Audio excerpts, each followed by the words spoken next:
맞습니다. 햇사람이랑 같이 인사합시다. 빛이 있으라. 빛이 있으라. 함께 나눈 말씀은 구약성경 사무엘하 2장의 말씀입니다. 사무엘하 2장 1절부터 마지막 절인 32절까지의 말씀. 저 여러분 한 절씩 번갈아가면서 교독하도록 하겠습니다. 사무엘하 2장 말씀입니다. 제가 먼저 1절 읽겠습니다. 그 후에 다윗이 여호와께 여쭈아뢰되 내가 유다 한 성읍으로 올라가리이까. 여호와께서 이르시되 올라가라. 다윗이 아뢰되 어디로 가리이까. 이르시되 헤브론으로 갈지니라. 다윗이 그의 두 아내 이스라엘 여인 아히노함과 한 사람 나발의 아내였던 아비가일을 데리고 그를 올라가되 또 자기와 함께한 추종자들과 그들의 가족들을 다윗이 다 데리고 올라가서 헤브론 각 성읍에 살게 하니라. 유다 사람들이 와서 거기서 다윗에게 기름을 부어 유다 족속의 왕으로 삼았더라. 어떤 사람이 다윗에게 말하되 사울을 장사한 사람은 길앗 야베스 사람이니이다. 다윗이 길앗 야베스 사람들에게 전령들을 보내 그들에게 이르되 너희가 너희 주 사울에게 이처럼 은혜를 베풀어 그를 장사하였으니 여호와께 복을 받을지어다. 너희가 이 일을 하였으니 이제 여호와께서 너희의 원죄를 너희에게 갚으시기로 하고 나도 이 선한 일을 너희에게 갚으리니 이제 너희는 손을 강하게 하고 담대히 할지어다. 너희 주 사울이 죽었고 또 유다 족속이 내게 기름을 부어 그들의 왕으로 삼았음이니라 하니라. 사울의 불사령한 네 아들 아브넬이 이미 세 아들을 이스보셋에게고 마하나임으로 불러라. 길라앗과 아술과 이스라엘과 에브라임과 베냐민과 온 이스라엘의 왕으로 삼았더라. 사울의 아들 이스보셋이 이스라엘 왕이 될 때에 나이가 40세이며 그해 동안 왕위에 있으며 유다 족속은 다윗을 따르니 다윗이 헤브론에서 유다 족속의 왕이 된 날수는 7년 6개월이더라. 네베 아들 아브넬과 사울의 아들 이스보셋의 신복들은 마하나임에서 나와 기브온에 있고 스루야의 아들 요압과 다윗의 신복들도 나와 기브온 목가에서 그들을 만나 함께 앉으니 그는 못 이쪽이요 그는 못 저쪽이라. 아브넬이 요압에게 이르되 원하고 내 죽이는 너에게 일어나서 네 앞에서 걸게 하자. 요압이 이르되 일어나게 하자. 그들이 일어나 그 수대로 나아가니 베냐민과 사울의 아들 이스보셋의 편에 12명이요 다윗의 신복 중에 12명이라. 각기 상대방의 머리를 잡고 칼로 상대방의 옆구리를 찌르며 일제히 쓰러지자. 그러므로 그것을 해가 수림이라 일컬었으며 기본에 있더라. 그날 싸움이 심히 맹렬하더니 아브넬과 이스라엘 사람들이 다윗의 신복들 앞에서 패하니라. 그곳에 유다의 세 아들 요압과 아비스와 아사엘이 있었는데 아사엘의 발은 들로로 갇혀 찌르니라. 아사엘이 아브넬을 쫓아 달려가되 좌우로 치우치지 않고 아브넬의 뒤를 쫓으니 아브넬이 뒤를 돌아보니 이르되 아사엘아 너냐 그가 답하되 아브넬이 그에게 이르되 너는 왼쪽으로나 오른쪽으로나 가서 청명 하나를 붙잡아 그의 군복을 빼앗으라 하되 아사엘이 그렇게 하길 원하지 아니하고 그의 뒤를 쫓으매 아브넬이 다시 아사엘에게 이르되 너는 나 쫓기를 그치라. 내가 너를 충성하게 만들 내가 달라진 게 무엇이냐. 그렇게 하면 내가 어떻게 내 형 요압을 배명하겠느냐 하되 그가 물러가기를 거절하매 아브넬이 창 뒤끝으로 그의 배를 찌르니 창이 그의 등을 꿰뚫고 나간지라. 곧 그곳에 엎드러져 죽음에 아사엘이 엎드러져 죽은 곳에 이르는 자마다 머물러 섰더라. 요압과 아비새가 아브넬의 뒤를 쫓아 기브온 심판의 길과 기양 아들 악마 사사에 이를 때에 행하였고 베냐민 족속은 함께 모여 아브넬을 따라 한 무리를 이루고 작은 산 꼭대기에 섰더라. 아브넬이 요압에게 외치되 칼이 영원히 사람을 상하느냐 마침내 참혹한 일이 생길 줄 알지 못하느냐. 내가 어제 내 위에 그의 통제의 조리를 지가 남았느냐. 요압이 이르되 하나님의 살아계심을 두고 맹세하노니 네가 말하지 아니하였더라면 우리가 각침에 각각 다 돌아갔을 것이요 그 형제를 쫓지 아니하였으리라 하고 요압이 나팔을 불매 온 무리가 물러서고 다시 이스라엘을 쫓아가지 아니하고 다시 싸우지도 아니하니라. 아브넬과 그의 부하들이 밤새도록 걸어서 아라바를 지나 요단을 건너 비드론 온 땅을 지나 마하나임에 이르니라. 요압이 아브넬 소리를 그치고 돌아와 무리를 다 모으니 다윗의 신복 중에 요압과 아사엘이 얻어졌으나 다윗의 신복들이 베냐민과 아브넬에게 속한 자들을 쳐서 360명을 죽였더라. 무리가 아사엘을 들어올려 베들레헴에 있는 그의 조상의 묘에 장사하고 요압과 그의 부하들이 밤새도록 걸어서 헤브론에 이를 때에 날이 밝았더라. 사무엘하 말씀을 지난주부터 같이 보고 있습니다. 지난 사무엘하 1장에서는 다윗이 들어서 사울 왕과 그의 세 아들이 전쟁 중에 죽었다는 소식을 듣게 됩니다. 그리고 그랬을 때 그 소식을 전해준 자가 그 아말렉 사람이었지만 아말렉 사람이어서가 아니라 그 사람이 거짓말한 것과 또 여호와의 기름 부음 받은 자를 해한 것에 대해서 이제 죄를 묻고 그 아말렉 청년을 죽이게 되죠. 그것이 바로 이제 1장의 말씀이었습니다. 2장을 들어오면서 사실 이 2장에서의 가장 중요한 구절 중에 하나가 첫 번째 구절이에요. 첫 번째 절에 보니까 다윗이 하나님께 여쭈게 됩니다. 하나님, 제가 이제 어떻게 해야 하겠습니까? 아직까지는 다윗은 그 블레셋 진영에 속해 있는 사람이에요. 그 가드왕 그 아기스에게 들어가 있어서 그 사람 휘하에, 물론 그 사람에게 직접적인 명령을 계속 주고받으면서 실제로 이스라엘과의 전투에도 같이 참가하진 않았지만 그 사람에게 시글락이라는 땅을 받았고 그 성읍에서 이제 지내고 있는 중이었기 때문에 아직은 블레셋의 진영에 있다고 생각할 수 있을 것 같아요. 근데 그랬을 때 다윗이 이제 사울 왕이 죽었다는 것을 듣고 자기를 그렇게 끊임없이 죽이기 위해서 쫓아다녔던 그 한 사람이 죽었다는 얘기를 들었을 때 이제 앞으로는 어떻게 해야 될지를 이제 고민을 하게 됩니다. 사실 다윗이 블레셋 땅으로 넘어온 이유도 사울 왕을 피하여서 넘어온 거잖아요. 그 사울의 그 맹렬한 추격 때문에 더 이상 버틸 곳이 없어서 이제 다 모든 사람들을, 자신을 따르는 사람들을 다 데리고 블레셋 땅으로 넘어온 것이죠. 이제 그 사람이 죽었기 때문에 이제 앞으로 내가 어떻게 해야 되느냐. 왜냐하면 다윗 역시 이스라엘 사람이고 언제까지 이 이방인 족속의 무리들이 이 블레셋 사람들과 함께 있을 수 없단 말이죠. 그 다음의 행로를 이제 결정해야 되는데, 그때 다윗이 한 것은 하나님께 여쭙는 것이었습니다. 즉 우리가 지금식으로 표현한다면 하나님께 기도로 하나님의 뜻을 구하는 것이었습니다. 하나님께서 참 부럽게, 우리가 생각하기에 너무 부럽게도 금방 답을 주세요. 제가 올라가리니까 그래 올라가라. 그럼 제가 어디로 가리니까 헤브론으로 가라. 그래서 다윗은 그 말씀을 듣고 헤브론으로 다 자신이 따르는 사람들, 자신의 가족들도 다 포함해서 다 헤브론으로 가게 됩니다. 헤브론을 갔더니 거기에서 이제 유다 사람들이, 같은 지파 사람들이 와서 다윗에게 기름을 붓고 유다 족속, 즉 유다 지파의 왕으로 삼게 됩니다. 이 내용과 정확하게 반대되는 이야기가 바로 8절부터 시작이 됩니다. 8절에는 넬의 아들 아브넬이라는 사람이 나오고 또 한 사람 사울의 아들 이스보셋이라는 사람이 나옵니다. 아브넬은 사울 시절에 군사령관이었어요. 당연히 사울이 살아생전에 엄청난 권력을 쥐고 있었던 사람이었을 거예요. 근데 그 사람이 사울이 죽으니까 어찌할 바를 고민했겠죠. 분명히 자기 스스로도. 사울이 죽었고 요나단을 포함한 세 아들이 죽었습니다. 첫 번째 왕위 계승자였던 요나단이 죽어서 사라졌어요. 그 밑에 두 명의 동생들도 죽었습니다. 한 명 남은 사람이 이제 여기 나타나는 이스보셋인데, 이 이스보셋을 내리고 마하나임으로 건너가게 됩니다. 건너가서 무슨 일을 하냐면 9절 10절에 보니까 길르앗, 아술, 이스라엘, 에브라임, 베냐민 그리고 온 이스라엘의 왕으로 삼게 됩니다. 지금 다윗이 유다 지파에서 헤브론에 올라가서 유다 지파의 왕이 됩니다. 아브넬은 사울의 아들, 살아남은 한 명의 아들 이스보셋을 데리고 마하나임으로 가서 여기 이러이러한 지역들과 온 이스라엘의 왕으로 삼게 됩니다. 큰 차이점이 있습니다. 무슨 차이점이냐? 다윗이 움직이는 그 행동의 원인과 이 아브넬이 움직이는 행동의 원인이 전혀 다르다는 것입니다. 다윗이 움직이는 행동의 원인은 무엇입니까? 하나님께 여쭙고 하나님의 뜻대로, 하나님이 말씀하시는 대로 가는 것이 바로 다윗의 행동의 원인이 됩니다. 아브넬의 행동의 원인은 무엇입니까? 아브넬은 일단 가장 유력한 왕위 계승자인 이스보셋을 잡았고, 그 이스보셋을 마하나임을 데리고 와서 그가 이스보셋을 왕으로 삼게 돼요. 즉 9절에 나와 있는 왕으로 삼았더라, 이 동사의 주어가 아브넬이에요. 하나님이 아니에요. 물론 우리가 그렇게 얘기했을 때 그럼 4절에서도 유다 사람들이 유다 족속에 와서 다윗에게 기름 부은 건 아닙니까? 그렇게 반론할 수 있어요. 그것도 사실 유다 지파 사람들이 다윗을 왕으로 세운 건 아닌가요? 아니죠. 이미 다윗은 이미 예전에 사무엘이 직접 찾아가서 기름을 부었어요.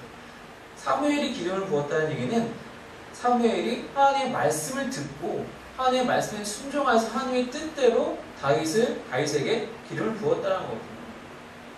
물론 다윗이 그때 이미 나는 앞으로 왕이 될 사람이구나 그걸 자각했는지 아닌지 아직은 잘 모르겠어요. 그것에 대한 정확한 이야기가 이 사무엘 상하에 나타나지 않기 때문에 우리가 그것까지는 알 수 없죠. 물론 그때는 또 다윗이 한참 어렸을 때였기 때문에 아버지와 다른 수많은 형들의 그 심부름만 하던 그런 상황이기 때문에. 근데 이미 다윗은 하나님 앞에서 하나님의 명령에 따라서 기름부음을 받은 사람이고, 이 8절, 9절, 10절에 나타난 사울의 아들 이스보셋은 사울의 군사령관이었던 아브넬이 자기의 임의대로 데리고 와서 이스라엘의 왕으로 삼게 된 것입니다. 아브넬이 왜 그랬을까요?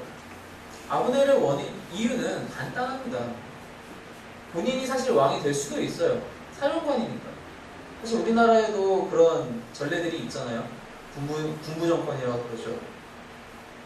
사실 아브넬도 그것이 가능해요. 가능한데 그것이 정말 인정받을 수 있느냐는 걸 아마 생각해 보지 않을 수 없을 거예요. 사울의 아들이 다 죽었다면서 왕위 계승에 적통자가 없다면은 모를까. 있단 말이죠. 이스보셋이라는 살아있는 아들이 있단 말이죠. 내가 이 아들을 데려다가 앉혀놓고 내 마음대로 해야겠다. 실제로 이 이스보셋 왕은 사실 왕이라고 불러도 될지 잘 모르겠지만 이스보셋 왕은 이 뒤에 가서 사장에 가서 죽어요. 겨우 2장 후에 죽는데 안 나와요. 잘 등장을 안 해요. 여기서 한번 등장하고 다음 장에서 이제 맥이 풀렸더라 한번 등장하고 4장에서 낮잠 자서 죽어. 그리고 끝나요. 나오질 않아요. 결과적으로 이 이스보셋에게 정말로 본인 스스로가 왕이 되고자 하는 욕구가, 의지가 있었느냐, 그건 우리가 알 수 없고, 한 가지 표면적으로 드러난 것을 통해서 알 수 있는 것은 아브넬에게 그 욕심이 있었다는 겁니다. 이 두 가지의 이 대조되는 상황을 통해서 우리가 생각해 볼 수 있는 것은, 우리가 너무나 잘 아는 것이지만 항상 무엇을 하든지 하나님께 여쭈고 하나님께 기도하고 하나님께 그 뜻을 물어서, 하나님 당신의 뜻은 어디에 있습니까? 제가 어떻게 해야 주님의 뜻대로 행하는 것이 될까요? 저는 알지 못하겠습니다. 저에게 알려주시옵소서. 혹은 제가 잘 결정하게 주님 저에게 은혜 주시옵소서라고 기도한다는 거예요. 이 기도가 우리에게 너무나도 필요하다는 거예요. 이건 그냥 단순히 필요를 넘어서서 이것 자체가 자연스러운 우리의 반응이 되어야 한다는 거예요.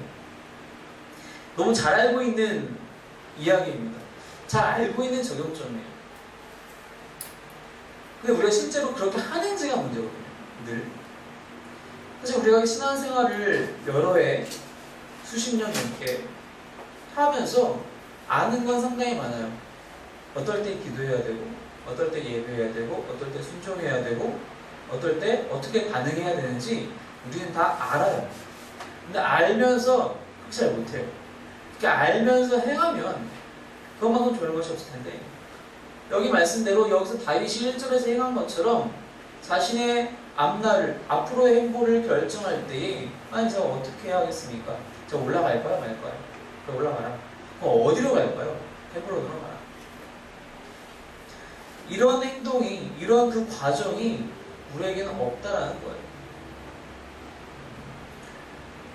그럼 생각해봐야 될 건 왜 없을까라는 거죠. 사실 저도 매 순간 이걸 이렇게 하나님께 기도하고 하나님의 뜻을 구하고 해야 되지만 쉽지 않아요. 뭐 이게 제가 예를 들어 제가 목회자이기 때문에 더 잘하긴 해야겠죠. 잘하긴 해야겠지만 저도 사실 쉽지 않아요. 딱 2가지 이유입니다. 사람이 그것을 못할 때에는 딱 2가지, 바로 욕심이고 그리고 의심입니다. 그 욕심이 너무 많아요. 알지만 그렇게 하면은 내가 손해볼 것 같은 거예요. 못해요, 그러면. 사람의 마음에 욕심이 점점점 자리를 잡게 되면은 자연스럽게 그 욕심은, 주로 우리의 욕심은 재물에 관련이 있고, 혹은 건강이나 안락함, 거기에 피해를 볼 것 같게만 그 생각이 딱 들면은 꺼려져요. 그쪽으로 행동과 생각이, 의지가 꺼려지게 돼요. 우리 욕심이 그것을 가로막습니다. 또 한 가지 우리의 의심이 그것을 또 가로막습니다. 무슨 의심이냐? 아니 내가 기도한다고 하나님이 알려주시겠어? 혹은 하나님이 알려주신다고 해서 그대로 한다고 해서 정말 잘 될까? 라는 의심이 있어요. 우리가 하나님의 뜻을 구할 때 그 뜻을 구하고 그리고 하나님께 응답을 받을 때 그 기나긴 과정 속에서 우리의 의심은 끝이 나질 않아요. 사실 그것이 뭐 진학의 문제가 될 수도 있고 취업의 문제가 될 수도 있고 결혼의 문제가 될 수도 있고 자녀 양육의 문제가 될 수도 있고 어떤 문제든지 간에 특별히 더 그렇게 크게 우리의 인생 속에서 큰 포인트를 차지하고 있는 그 문제들에 대해서 우리가 하나님께 물어볼 때는 더 우리는 의심이 더 심한 것 같아요. 아니 남들이 이렇게 한다는데 어머니들을 많이 만나보면 학생들의 어머니를 많이 만나보면 누구 집은 이렇게 해서 우리도 이걸 좀 하고 싶어요. 누구 집은 이렇게 해서 참 귀가 솔깃하죠. 왜냐면은 누구는 공부해서 점수 얼마큼 올라가는데 우리 아이도 똑같이 공부하는데 왜 그런 점수가 안 오르냐. 그게 사실 학부모들한테 즉 자녀를 양육하는 입장에서 학부모들한테만 있는 건 아니잖아요. 그죠? 우리 모두가 그런 마음들을 비교하는 마음들을 동일하게 다 갖고 있어요. 아 누구는 저렇게 취업해가지고 이렇게 돈을 잘 번다는데 나는 왜 그렇게 못하고 있지? 누구는 이렇게 해가지고 좋은 사람 만나서 결혼했다라는데 나는 왜 아직이지? 누구는 이렇게 해가지고 좋은 학교 가고 좋은 사람들 만났다니 나는 왜 그렇게 못하고 있지? 이렇게 해야 되는 건 아닌가? 이 방법이 더 맞는 방법 아닌가? 하나님이 나에게 주시는 하나님께 받은 말씀을 그것을 신뢰하고 그것을 의심하는 것까지도 아니고 아예 하나님께 물어보지도 않는 그러한 의심이 우리 안에 너무나 가득하게 있다는 것입니다. 그래서 우리는 다윗처럼 이렇게 다윗이 1절에서 기도한 것처럼 우리는 그렇게 기도하지 못할 때가 너무나 많아요.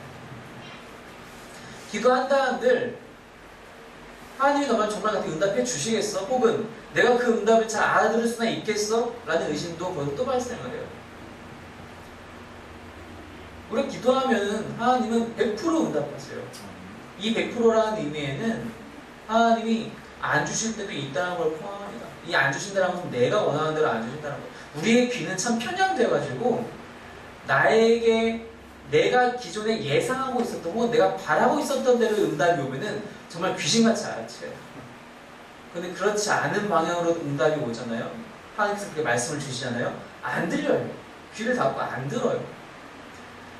아무리 성경을 묵상하고 읽고 해도 거기에 보면 하나님께서 말씀을 나한테 직접적으로 하셨는데도 안 보여요. 이거 다 남의 얘기예요.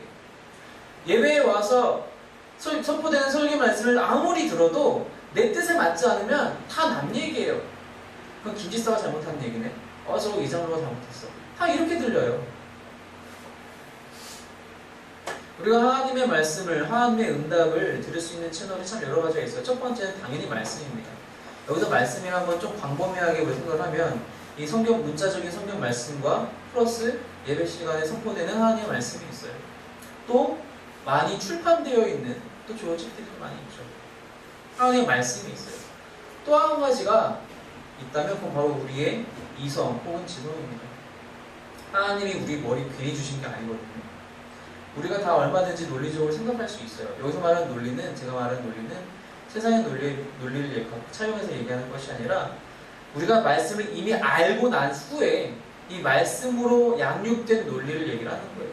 우리의 논리는, 우리의 신앙의 논리, 이미 훈련받은 대로의 논리라면은 우리가 언제 순종해야 되는지도 알고, 논리적으로 알고, 우리가 언제 어떻게 반응해야 되는지 다 알아요. 근데 우리가 그렇게 못한다는 거예요. 이 두 가지가 확실하게 있어요. 그렇다면 이 두 가지를 우리한테 주셨으니 우리가 해야 될 건 기도밖에 없다라는 거예요. 하나님, 제가 주님의 응답을, 말씀을 구합니다. 뜻을 구합니다. 이 뜻이 이 두 가지 채널 중 어느 쪽으로 오든지 간에 제가 알아채게 하시고 순종하게 해주시옵소서. 또한 설령 제가 알아채지 못하더라도 제가 이렇게 열심히 기도하고 행동할 때에는 하나님 저를 돌봐 주시옵소서라고 기도할 수 있어야 된다. 하지만 여기 나와있던 8절에 나왔던 아브넬은 어떻습니까? 그런 건 전혀 없어요. 이게 바로 우리의 모습이거든요. 사실 그냥 가는 거예요. 자기 눈을 싹 들어봤을 때 이스보셋이 제일 적격자고 데리고 가서 무조건 왕으로 삼아버립니다. 사실 이 구절에 나와 있는 온 이스라엘의 왕으로 삼았더라는 사실은 온 이스라엘 얘기하진 않아요. 앞서서 전술했던 그 길랏, 아술, 이스라엘, 에브라임, 베냐민 이런 지역들에 한해서 얘기를 하는 거예요. 왜냐? 지금 당시 이스라엘의 정세는 블레셋에게 당하고 있는 중이에요. 블레셋이 지배하고 정복하고 있는 상황이거든요. 다는 정복하지 못했지만 그런 상황에서 일부 사람들을 끌어모아다가 이 이스보셋을 왕으로 그냥 만들어버린 거예요. 우뚝따짐으로 만들어버린 거예요. 그것이 바로 아브넬의 모습이고 너무나 자주 우리들의 모습이기도 하다라는 것입니다. 하나님께 기도하고 의심하지 마세요. 그리고 우리의 욕심을 다 부셔달라고, 태워달라고 간구하시기 바랍니다. 그것이 우리가 순종할 수 있는 정말 빠른 방법입니다. 다윗이 그렇게 헤브론에 가서 왕이 된 다음에 가장 첫 번째로 한 일인지 모르겠지만 어쨌든 왕이 되고 정말 빠른 시간 안에 한 일이 무엇이냐면 길르앗 야베스 사람들과 그들에게 이제 메시지를 보낸 내용이에요. 5절부터 나와 있죠. 어떻게 보냈느냐? 야, 너희가 사울왕의 시신을 다 수습하고 다 장사 지내줬다면 야 진짜 너희들 너무나 감사하다. 그렇게 이제 메시지를 보내요. 우리가 지난주에 잠깐 살펴봤지만 그리고 사무엘상 31장에서도 살펴봤지만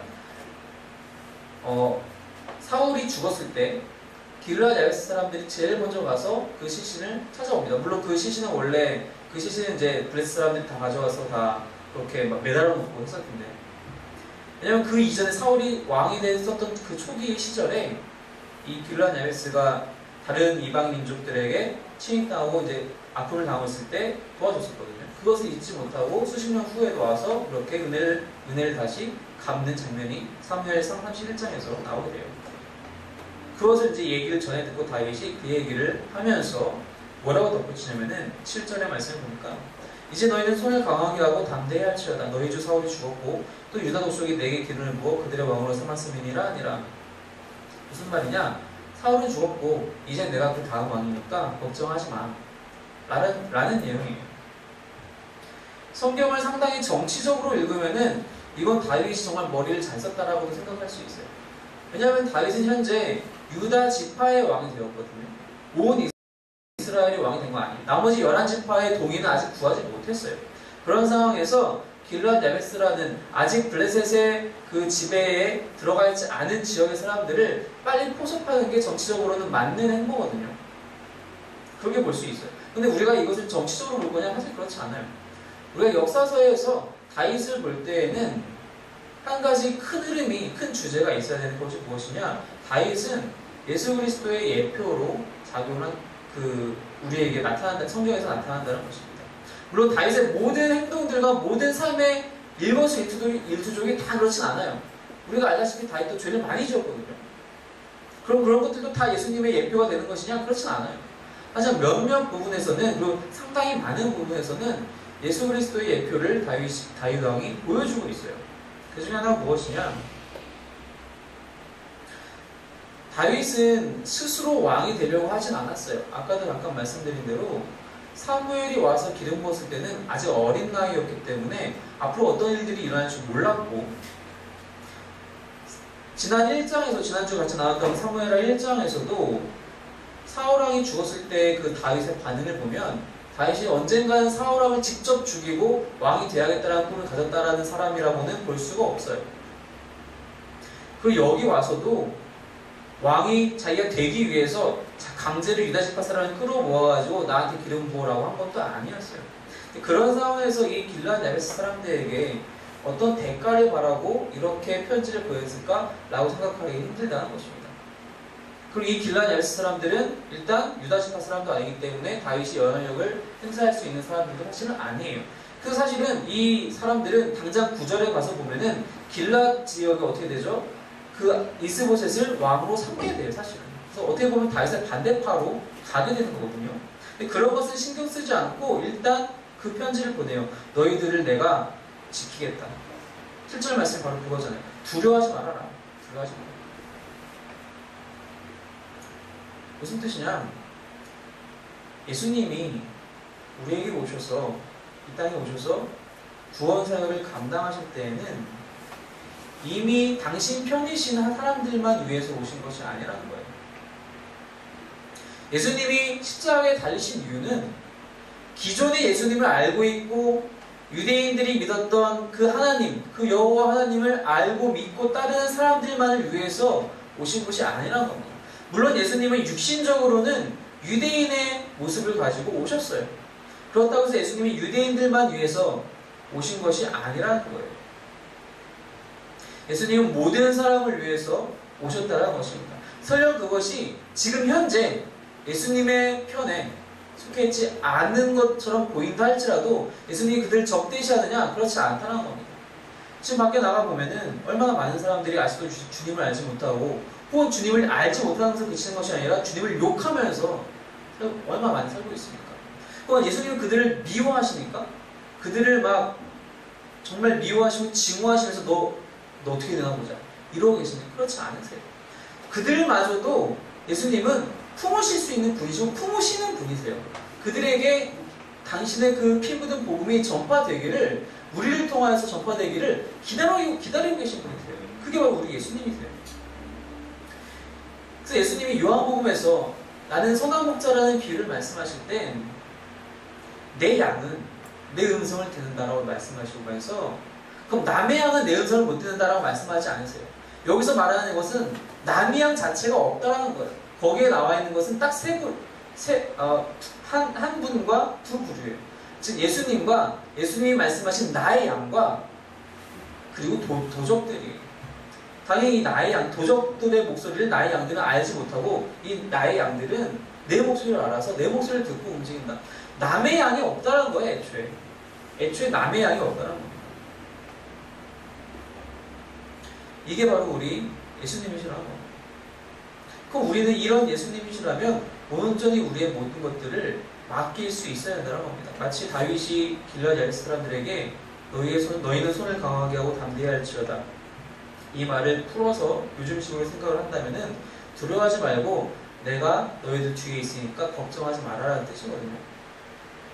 우리가 예수님을 그렇게 신뢰해야 한다는 거예요. 이 신뢰가 없을 때 아까 말씀드렸던 우리 아까 같이 나눴던 하나님께 모든 것에 대해서 기도하고 여쭈고 결정하는 것이 이루어질 수가 없다라는 겁니다.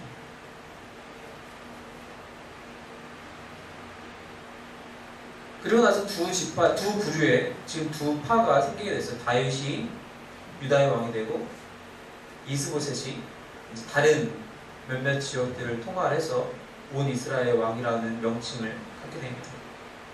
그리고 나서 어떤 일이 벌어지냐, 두 그룹 간의 전투가 발생을 합니다. 먼저 움직인 것은 아브넬이었어요. 12절에 보니까 아브넬이 자신의 그 부하들을 다 데리고 와서 기브온 땅에 개척을 합니다. 그리고 이에 맞서기 위해서 다윗 진영에 있었던 스루야의 아들 요압과 다른 모든 신복들도 나와서 그 반대편에 이제 자리를 잡게 됩니다.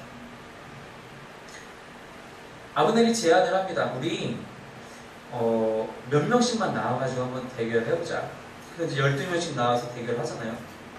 어떻게 보면 아브넬 입장에서 상당히 지혜로운 방식 중에 하나였을 거예요. 왜냐면은 이미 바로 얼마 전에 사울 왕이 전투에서 크게 패했어요. 스스로도 죽고. 그렇다는 얘기는 사울 진영에 남아있는 군사는 정말 많지 않았을 거예요. 그렇게 세가 크지 않았을 겁니다. 그런데 다윗은 블레셋 지역에서 넘어가 있었고 그 전에도 광야에서 그렇게 사울을 피해서 다니면서 자신이 직접 모으고 기른 군사들이 있었어요. 항상 나가면 승리만 하는 그런 군사들이 이미 있었거든요. 그런 군사들과 상대할 때 당연히 전면전은 힘들었겠죠. 몇 명씩 나와서 한번 대결해보자. 대결을 했는데 16절에 그 결과가 나오죠. 모두 쓰러지게 됩니다. 그리고 너무 처절한 장면이었었나봐요. 그리고 나서 그 싸움이 그 처절한 장면 이후에 불붙게 됩니다. 심히 맹렬하더니 이제는 아브넬이 모았던 사람들이 다 도망가요. 그 도망가면서 한 가지 에피소드가 나오는데 바로 아사엘이라는 사람이 나오고, 이 아사엘은 요압의 막내 동생이기도 한데, 요압의 동생인데 아사엘이 쫓아가면서 아브넬을 어떻게 해서든 잡으려고 쫓아가다가 오히려 아브넬에게 죽습니다. 그리고 나서 아브넬이 하는 말이 마지막에 다 도망가서 이제 안전하게 짜고 그 위치에 가서 하는 말이 뭐냐면은 26절에 보니까 요압에게 외쳐 이르되 칼이 영원히 사람을 상하겠느냐 왜 이런 일이 일어날 줄 너 모르고 나에게 덤볐느냐. 적반하장이죠. 사실 아브넬이 먼저 군대를 끌고 왔거든요. 아브넬이 먼저 야 우리 12명씩 내보내서 한번 해보자 대결해보자 먼저 그랬거든요. 그리고 나서 이제 와서는 이런 얘기를 하는 거예요. 그때 요압이 당연히 그렇게 뭐라고 반응하죠? 27절에 보니까 야 내가 그랬냐? 너가 그랬지? 너가 그렇게 시작만 안 했으면 우리 이미 기본 그 문과에서 만났을 때 거기서 얘기 다 끝내고 그냥 돌아갔어. 그 우리가 동족끼리 이렇게 죽일 일이 없었을 텐데. 아까 말씀드린 대로 아브넬은 본인의 욕망이, 본인의 욕심이 그 아브넬을 움직여서 이러한 일들을 만들어내게 됩니다. 사실 이거는 전조예요. 이 이야기를 사실 사무엘하 2장에서 이렇게 다룬 이유는 사실 이렇게 크게 작용할 만한 내용은 없는데도 불구하고 이 이야기를 먼저 여기다 배치시키는 이유는 이 요압이 자신의 동생을 죽인 것을 잊지 않습니다. 후에 가서 바로 다음 장에 가서 이 요압이 아브넬을 죽여버려요. 다윗의 명령이 없었는데도 불구하고 우리 그건 다음 주에 같이 말씀 나누겠지만 그것을 위해서 이 전조를 위해서 미리 배치를 한 건데 여기서 나오는 아사엘이라는 사람 역시 아브넬과 별반 다르지 않아요. 아브넬이 그렇게 얘기합니다. 21절에 보니까 왼쪽으로나 오른쪽으로나 가서 청년 하나를 붙잡아 그의 군복을 빼앗으라 하되 아사엘이 그렇게 하기를 원하지 아니하였다. 무슨 뜻이냐? 아브넬이 야 아사엘아 나 쫓아오지 말고 다른 데 가서 전리품을 찾아라. 다른 그냥 좀 밑에 쫄병들 죽이고 걔네들 전리품 좀 가져가면 안 되겠니? 나 한 번만 살려다오. 아사엘이 사실 충분히 그렇게 할 수도 있었어요. 아사엘에게는 사실 명분이 꼭 아브넬을 죽여야만 하는 명분 자체는 없어요. 이 전투 자체가 그렇게 중요한 전투가 아니잖아요. 이스라엘 민족들끼리 싸워야 되는 이유가 전혀 없는 상황인데 아브넬의 욕심 때문에 일어난 전투였다면 굳이 아브넬이 지금 현재 상황에서 죽일 필요 없는 상황인데도 불구하고 아사엘은 나는 쫄병의 전리품 따위 필요치 않고 군대장한 당신의 전리품이 나는 탐난다. 역시 아브넬이 갖고 있었던 욕심이 이 아사엘이라는 사람에게도 동일하게 있어요. 그리고 결국엔 쫓아가다 겨우 자신이 죽죠. 여러분 이런 욕심들이 행동의 원인이 되는 사람들은 항상 끝이 좋을 수가 없다라고. 아사엘도 마찬가지죠. 그 다음 장에 3장에 나타나는 아브넬의 모습도 마찬가지. 이 아브넬을 죽이는 요압도 사실은 끝이 안 좋아요. 이건 나중에 같이 말씀 나누게 되겠지만 이것을 우리가 빨리 해결하지 않으면 하나님의 뜻을 우리의 마음에 품을 수가 없다라는 거예요.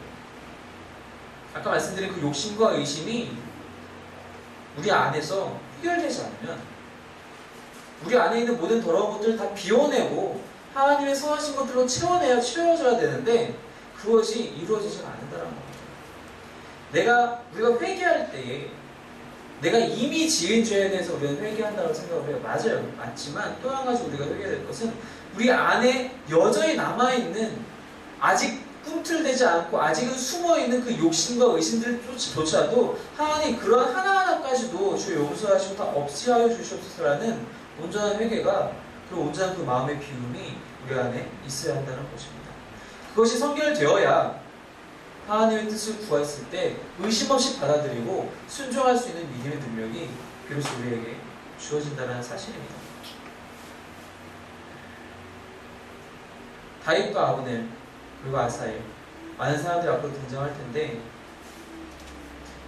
늘 주님의 뜻을 먼저 구하는 다윗의 모습과 같이 우리의 삶의 모든 순간순간 내가 중요하다고 생각하는 그 순간만 얘기하는 것이 아니라 우리가 생각하는 것이 아니라 정말 말 그대로 모든 순간 속에서 하나님의 뜻을 먼저 구하신 여러분이 되시길 바랍니다. 그렇게 우리가 구할 수 있는 이유는 하나님이 우리의 뒤를 받쳐주고 계시다는 것이기 때문입니다. 하나님은 나의 하나님이세요. 남의 하나님이 아니라 나의 하나님이라는 사실입니다. 이 온전한 신뢰를 통하여서 하나님께 먼저 구하고 순종할 수 있는 저와 여러분이 되시기를 주님의 이름으로 축원합니다. 잠깐 기도하겠습니다.